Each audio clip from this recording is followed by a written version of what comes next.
Eh, bakit kayo pinapalayas? Sa kinakasama ng mama mo, bakit naghiwalay na ba sila?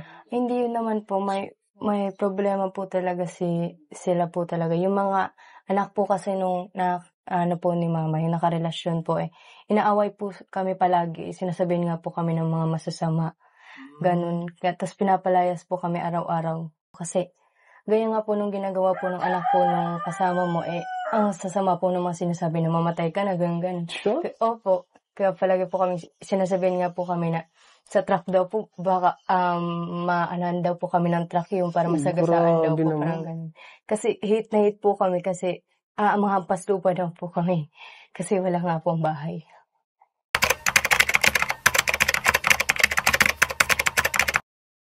So ayan guys, good morning, good afternoon, at good evening po sa lahat. Ito muli ang inyong lingkod, Batang LU. Guys, tanong ko lang, natatandaan niyo pa ba si yung dating kapartner ni Papa Edu na si Erica? At syempre, yung kanya, ang talagang pag-uusapan po natin dito guys, ay yung tungkol sa kanya, yung pinakaunang nakapag-vlog po sa kanya na si Sir Jun. So yan guys, at ito nga lumantad at nakaharap na niya si Kalinga Prab at ito ay may mahalagang sadya kay Kalinga Prab. At yan po ang ating bibigyan ng reaction ngayon guys. Dahil, nako, maya-maya na po. And bago po tayo tumuloy doon, siyempre, huwag po nating kakalimutan suportahan ang buong team Kalinga po, sa pangunguna ni Kuya Val Santos Matubang, Ate Eda Vlogs, Kalinga Prab, and Ma'am Jackie, at sa lahat na rin po ng mga Kalinga partners, at sa mga reactors, syempre. Sana po tayo doon. So yan guys, supportahan din po natin. And shout out syempre sa lahat ng mga solid Kalingap supporters at ganun na rin po sa aking mga subscribers. So yan, samahan po ninyo ako guys at bigyan natin ng reaction. Yes, sir.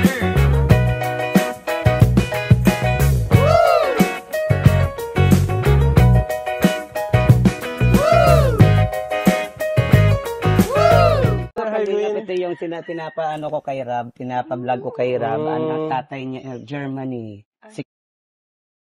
Actually guys, matagal na palang kumukontak itong si Sir Jun kay Kalinga Prab po, Mga last year pa nga daw at mga 3 buwan na nga yun nakakaraan. Siguro mga October, November, mga ganyan po nung nakaraang taon. Para ipakilala nga daw po itong si Queen. Grabe guys, 13 years old pa lang at mag-14 sa June, itong taon na ito, 2025. At kagaya nga din po ng kwento ng buhay ni nung kambal na Australiano po sa Edward tsaka si Edwin na hindi rin po kilala or hindi pa nakakaharap or nakikita mula pagkapanganak ang kanyang ama na isang German naman na nakilala ng kanyang nanay nung nasa abroad siya sa Dubai. And nangako nga daw guys yung tatay niya na kapag umuwi yung nanay ni Queen dito sa Pilipinas para manganak ay susunod siya, pero napako ang kanyang pangako. So ito guys, tuloy natin. Queen. Okay. Foreigner nga. So, Grabe, no? Queen? 13 pa lang po. 13? Kailan ang birthday mo? June 27. Grabe, 13 guys. Ang tangkad. Grabe. Queen, kilala nyo na ako? O kilala mo na ba ako? Opo. Si Kuya Rab. Ayan, nilapit ka matagal ka nang nilapit ni Sir John sa amin. Nagme-message siya kasi gusto kanyang tulungan. Kasi yun nga, ang alam ko, ito si Sir John, marami na rin natulungan. Actually, unang-una, sa Erica, yung napunta din kay Kalinga Prab. So yun na nga guys, pinakaunang naipakilala or actually hindi pinakilala ni Sir Jun si Erica kay Kalinga Prab dati. Kumbaga kusa na lang na lumapit si Erica at na-discover. Yun. At yun nga, hindi rin nasabi ni Erica dati na meron nang nakapag-vlog na sa kanya, si Sir Jun nga pala yun. At huli na nung nagkaalaman. And yan, tuloy po natin guys. Sa Manila, sila yung unang-unang pinasok kong modeling. Ikaw po pala yung parang nasangkot din dun sa issue nung nakaraan. Oo, ako nga po. Tama. Ako nga yung nasangkot doon sa issue na dapat daw lumabas na, pero ayaw kong lumabas kasi may usapan naman kami nun sana ni Erica para maging maayos si Erica yung buhay niya dito kay Kalinga Prab. Pero sad to say, parang nag-iba pa yung Okay na mundo. po yan. Okay na po. So yun na nga guys, at mukhang kung hindi pa pinigilan ni Kalinga Prab si Sir Jun para magkwento, ay talagang tuloy-tuloy dapat ang kanyang ikikwento. No? Pero syempre, hindi naman kasi si Erica ang pag-uusapan dito, kundi si Queen. So yan, at least maliwanag na po sa atin lahat yun. At kalimutan na natin yun. So tuloy. Guys, halos same po pala to ng story nila Edwin at Edward, no? Na Tama. gusto rin, matagal na rin hinahanap yung papa nila. Edwin, paano? Guys, oh, tingnan natin yung yung height ni Queen. Sa height ni Kalinga Prab, si Kalinga Prab nasa nasa 5'10", mga ganyan. So siguro mga nasa 5'7" or 5'8" itong si no? Si Queen at kabata-bata pa, 13 years old, magpo-14 pa lang. Grabe. And maitsura guys maitsura siya. Nangyari na dito ka na pinanganak sa Iriga? Dito ka na ba pinanganak o anong bang kwento? Pwede bang may kwento mo sa amin yung Sige po. Dati po kasi si mama po nagtatrabaho po sa ibang bansa. Tapos nung nagkaanoan po sila, si papa po tas si mama. Nagkaroon ng relasyon? Opo, nagkaroon po ng relasyon. Umuwi po si Mama mama mo. po dito dahil buntis na po sa akin. Kaya dito na po ako Ayun. pinanganak. Saang bansa yun? Sa sa Dubai po siya Dubai? nagtatrabaho. Opo. So doon niya na-meet yung papa mo? Opo. Alam mo ba yung pangalan ng papa mo? Opo. Anong pangalan? Si Christoph Dole po. Christoph Dole. Dole. Opo. Dole. From Duel. Germany. German. Opo. Kung ano daw po yung kasi sabi daw po, susunod daw po si Papa pag panganak daw po dito. Pero hindi po siya sumunod and na rin po siya sa social media. Hindi na po siya nag-social media. Wala. So yun na guys, no? Grabe. Talagang yung pangako ng kanyang ama ay talagang napako. And hindi na rin mahanap sa social media. Siguro nasa social media din siya, pero maaring gumagamit ng ibang pangalan. Maaring meron siyang pansariling dahilan kung bakit ayaw niyang lumantad.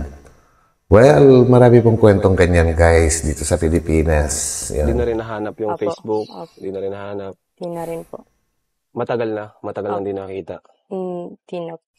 So, yun. Kung may message ka sa sa yung Grabe guys. tatay, ano yung gusto mo sa kanya sabihin?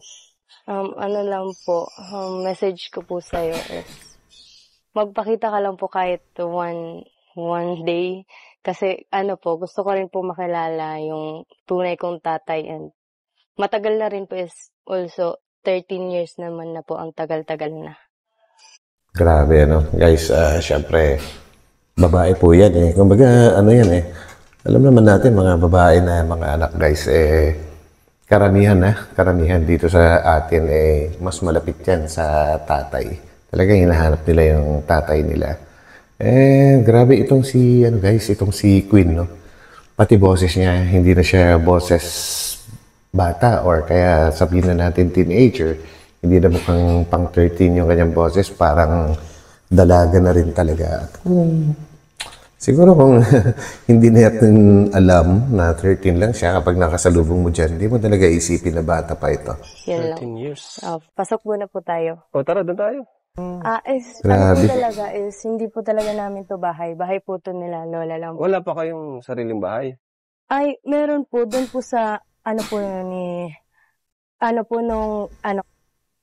So yun guys, no, yan, talagang gusto ko pakinggan po natin mabuti yung ikikwento ni Queen kasi sobrang naman yata, napaka kinawawa sila nung yung kanya, nakarelasyon din ng kanyang nanay dito sa Pilipinas. Kasama na rin yung mga anak nung nakarelasyon nga ng nanay niya, no? So, pakinggan po natin. Talagang kinawawa po. anong mama ko. Pero pinapaalis na po ako. Pinapaalis na po kami. Tara, pasok tayo. Hindi mo akalain na may nakatira ditong mistisa. Sino yun? Talagang ganun guys, no? Talagang kung titingnan mo talaga si Queen, kasi tayo mga Pilipino, no? Nasanay na po tayo. Lalo't yung iba na hindi pa rin nakakalabas ng bansa, hindi nakakarating sa mga lugar ng sa Europa o kaya US Australia, New Zealand, kung saan naroon yung mga mga mapuputi po sanay po talaga tayo na kapag nakakita ng ganyan, unang-unang iisipin po natin, maganda buhay nito. Maganda buhay nito kasi naroon si Queen talaga.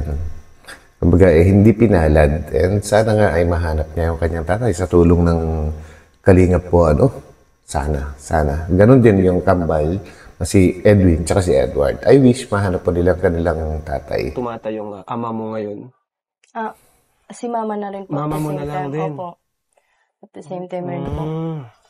Kaya pala gustong-gusto mong makita ang papa mo kasi longing ka rin, 'di ba, na magkaroon ng talagang tunay na ama. Siyempre. Siyempre pag babae, 'di ba? Ano 'yun, mas close 'yan sa tatay.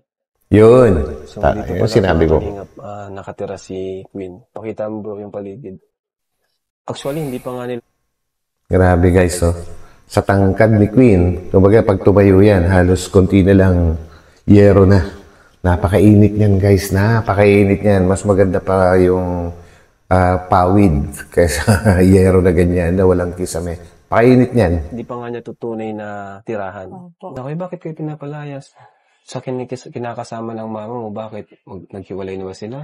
Hindi yun naman po. May problema po talaga sila po talaga. Yung mga anak po kasi nung po ni mama, yung nakarelasyon po inaaway po kami palagi. Sinasabihin nga po kami ng mga masasama.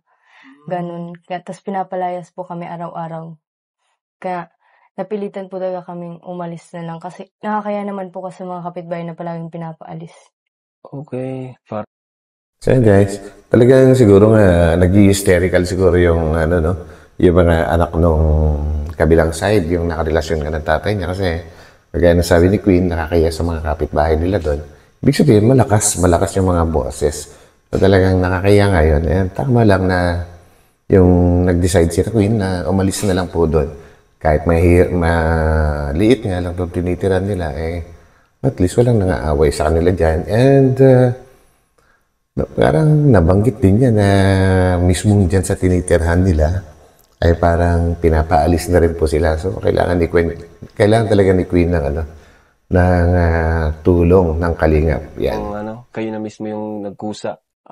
So, anong pakiramdam? Ano yung feeling mo ngayon? Makakapitan si mama para po. Kasi puno na po siya ng utang Kasi wala. Grabe. Kasi nga po kahit pangkain, puro na lang po. Inkan, mga ligo, ganun, araw-araw. Talagang, guys, hindi natin talaga masabi ang buhay, Grabe, araw-araw, ligo. Alam mo yan, ligo, guys, yung brand po ng sardinas, yung ganun yung Incan. Grabe, nakakasawa din po yun, pero wala pong magagawa talaga, guys, pagka ganyan po talaga yung sitwasyon, kailangang magtiis. So, yun. So, kaya pinasok mo rin ang modeling para makatulong kay mama mo. Grabe din palang pinagdaanan ni Queen. Pati pagkain para hirap na rin kayo ni mama mo. Pero syempre, okay naman siya ma-proud ka sa kanya. Kay mama mo. Proud na proud po. Kasi wala nga po siyang kasama po sa buhay, pero nakakain niya pa rin po kami. Napakainin araw-araw. Saka kanina nabalitaan ko na supporter din siya ng Kalingap, kaya natutuwa din po. Ayun. Bakit ginagawa mo Queen, yung pag-modeling? Pinasok mo yung pag-modeling? Para makatulong rin po kay mama rin po at the same time. And sa rin po, gusto ko rin nga po talaga rin yung sariling bahay po kasi baka po ngayon paalisin na rin po kami dito kasi matagal-tagal naman na tas ganun po. Pero hirap po talaga ng sitwasyon nila guys kasi para silang mga anytime pwedeng itaboy. Ang hirap talaga ng ganyan guys. Yung walang sariling bahay kaya kahit maliit lang basta sarili mo okay na yun. Tsaka ka na mag-upgrade pagka talagang kayang-kaya mo na. Grabe. Modeling, hindi po ako yung binabayaran. Ako po yung nagpapabayad kasi wala na nga po akong pabayad. Paano po lang? Kaya sila po yung nagbabayad sa akin. Ikaw sila nagbabayad sa'yo? Opo.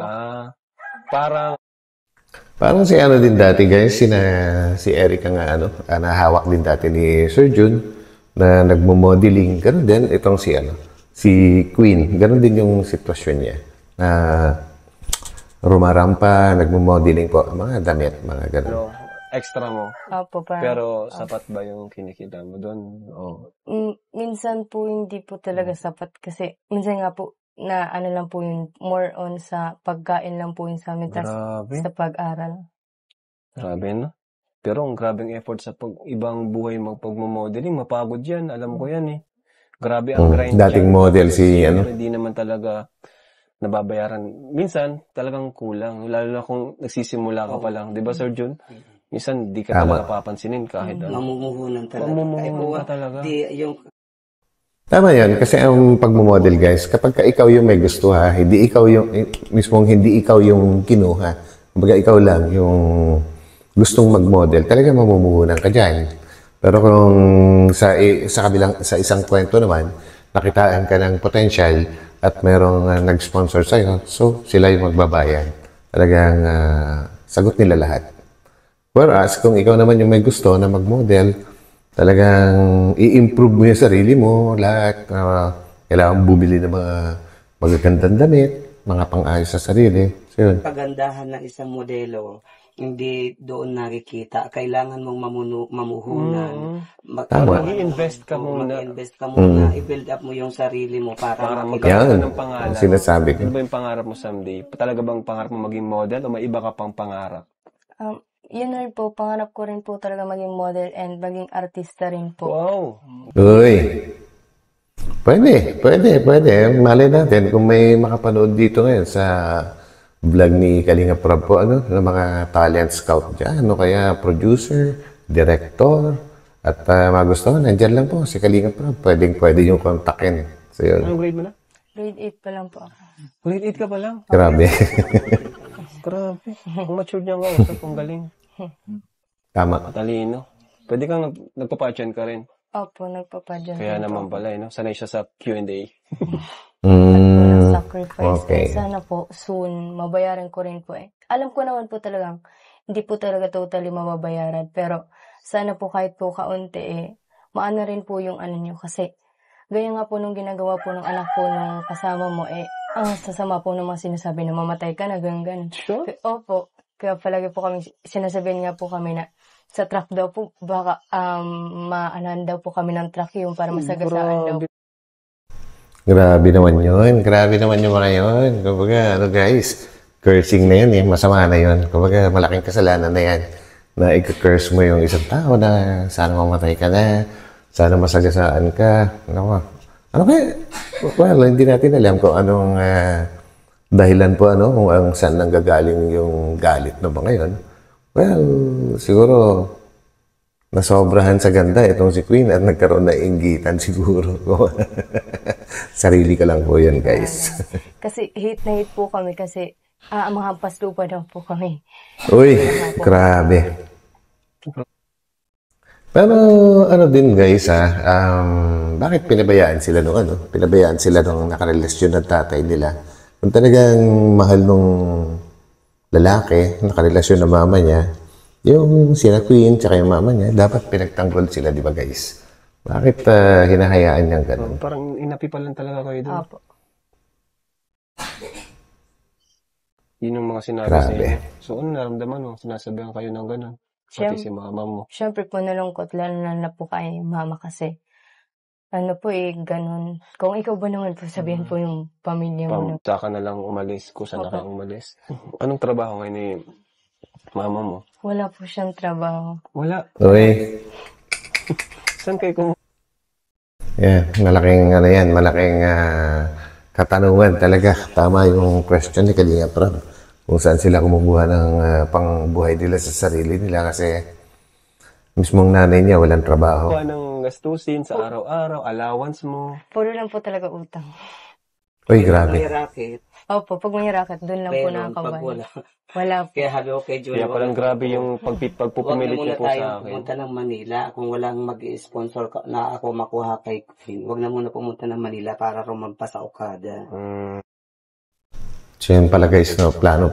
Talagang nagsasakripisyo din itong si Queen, no? At may plano ring pala rito sa Metro Manila, sa Okada, Romampa. Guys, sa edad ni Queen na yan, naku po, ay sigurado.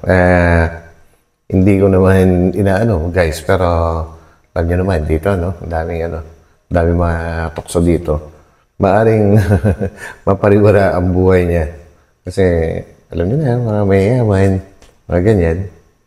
Well, sa akin lang yun. Kasi, sabi ko dito na lang muna kasi gastos na naman. Grabe, ano? Racket lang. Katulad nung nagpa-pageant ako, pinarampa ko siya para kahit pa paano mag-racket. May pera. Queen, kahit ganito, mahirap yung buhay, ano yung nagiging motivation mo and inspiration mo tuwing umaga, tuwing babangon ka? Ano yung Gandang tanong yan. mo? Yung nagiging motivation ko po is yung family ko pa and lalo na po si mama kasi parang po ako wake up in the morning na sinasabi ko na lang po na kaya ko to and pagsisikapan ko po para mahon ko mo sa ganitong buhay para hindi na po ganito ka-worse and wala na po sa amin makaapi. Parang ganun po. Ganda. Talagang yung mother mo, yung partner mo, no? Partners in life na talagang andyan, ups and down, yung mama mo talaga. Iba pa rin talaga pag may mama. Sabi nga nila, okay lang kahit walang papa eh. Basta may mama. Tsaka guys, kapansin-pansin kung magsalita si Queen, yung talagang ang tumbok niya talagang talagang gustong-gusto rin niyang matulungan yung nanay niya. Ang mahirap nga lang sa kanya guys is yung age niya. Kumbaga talagang underage pa kaya hindi siya pwedeng magtrabaho sa mga iba-ibang mga firm. Kagaya nga po ng mga... Actually, pwede na sana kung siya ay nasa 18 years old na po, Pwede siya sa mga McDo, mga Jollibee, kung saan pa. Pero sa edad niya kasi ang bata pa guys, kaya talagang hirap din siya makapaghanap ng trabaho para sa ikabubuhay po nila.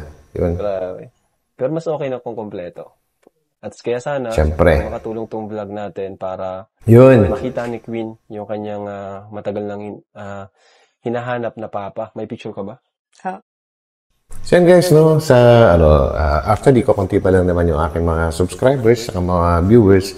Pero malay po natin, kung sakali man po na may mga makapanood dito na nasa Germany at kilala nyo, kung nagkataon na kilala nyo yung kanyang tatay, kayo na siguro yung yung talagang pag-asa para makilala naman ni Queen yung kanyang tunay na ama. So yan po guys. Meron po. Meron? Seryoso? Pwede natin pakita. Sige po. So ito po mga kalingap, tinanong ko siya kung okay lang napakita natin sa camera yung kanyang papa. So ito yung mama mo, no? Apo. Mama po niya yung kasama niya dito. Ito yung papa niya. Focus. Maganda. Maganda rin pala, Maganda rin yung nanay niya, And parang pinaghalo yung mukha ni Queen. Pinaghalo na mukha ng parents niya.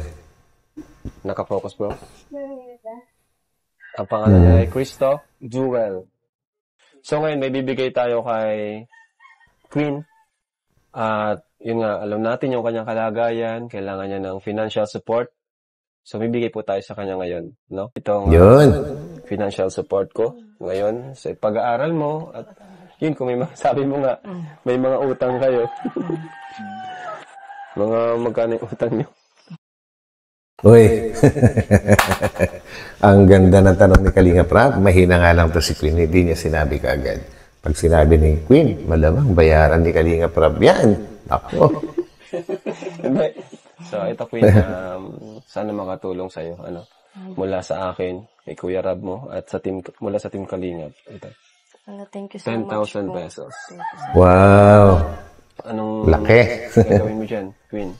Sa 10,000? Pang na po para makakain na rin po kami ng kahit chicken lang.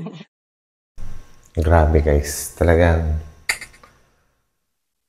grabe naman yun. Kumbaga, kahit makakain man lang daw ng chicken. So, isang pangarap na kay yun. kay Queen makakain ng chicken. Grabe. Bata pa nga to. Bata pa talaga. Grabe yan. Hindi gusto kasi niyan. Chicken Foreign talaga. can na lang daw sila eh. Kinain unti-unti niya yung chicken sa Jollibee. Oy, Grabe. Gustuhan niya. Thank you so much talaga kay Kalinga Prab dahil kahit nangungulit ako nung nangungulit, at least napuntahan niya na si Queen kasi yun naman talaga yung hinihingi ko sa kanya, malaking bagay. Ngayon naibigay niya na nakapunta na sa kayo rito. Yung Team Kalingap, salamat ng marami dahil Yun. sabi niyo na si Queen. Hindi lang to yung una kasi marami pang susunod. Sana makarating nga sila dito sa Rinconada na tumulong. Kasi alam ko maraming nangangailangan dito at di ko naman talaga kayang ibigay yan. Saka gusto rin ni Sir Jun na maging part ng Kalingap Scouter. oo. Wala. So yun naman pala guys. Talagang gusto rin ni Sir Jun na mapabilang na sa Kalingap Scouter. So hindi siya nagkamali na kanyang nilapitan po guys, talagang malayo po kasi yung lugar ni na Queen na sinadya ni na Kalingap Rob. Iriga. Actually, hindi ko kabisado yung mga lugar sa sa Bicol po gaano kaya kalayo ang diet papuntang Iriga. Kung sino po nakakalam, pa-comment na lang po guys. And yun. At grabe, mabuti na lang talaga at nagkaroon din ng time si Kalingap Rob para puntahan itong si Sir Jun at si Queen, and sana nga po ay magtuloy-tuloy din ito. Natin. June Wonder Vlog. Ano yung channel ko? Ayun. Jun Wonder Vlog. June Wonder Vlog, guys. Ayan guys, Jun Wonder Vlog, actually matagal na ako nakasubscribe sa kanya. Umpisa pa nung kasagsagan ng mga issue kay Eric dati. So, para ma-monitor ko po at nakakapag-reaction din po ako sa kanila dati. Ayan guys. Nyo rin po guys, subscribe nyo rin yan si Sir Jun Wonder. Alam ko yung iba nakasubscribe na sa akin and Yes, like me. Siya yung unang naka-vlog kay Erica. Yun. So yan guys, at grabe sakripisyo talaga. Naawa ko kay guys, naawa ko kay Queen sa kanyang kalagayan. Ang bata-bata pa niya pero parang ang dami-dami na niyang pinagdaanan na masasakit at may hirap na mga pangyayari sa buhay, And wish ko lang sana ay mahanap nga niya yung kanyang tatay. Kung hindi man ay maging maging tuloy-tuloy na tutulungan din ng Kalingap. So yan guys. So hanggang dito na lang. And magkita-kita pa tayo ulit sa susunod na upload. Ito mo lang inyong likod, Batang LU. God bless po sa lahat. So pansamantala, bye-bye po muna. Bye.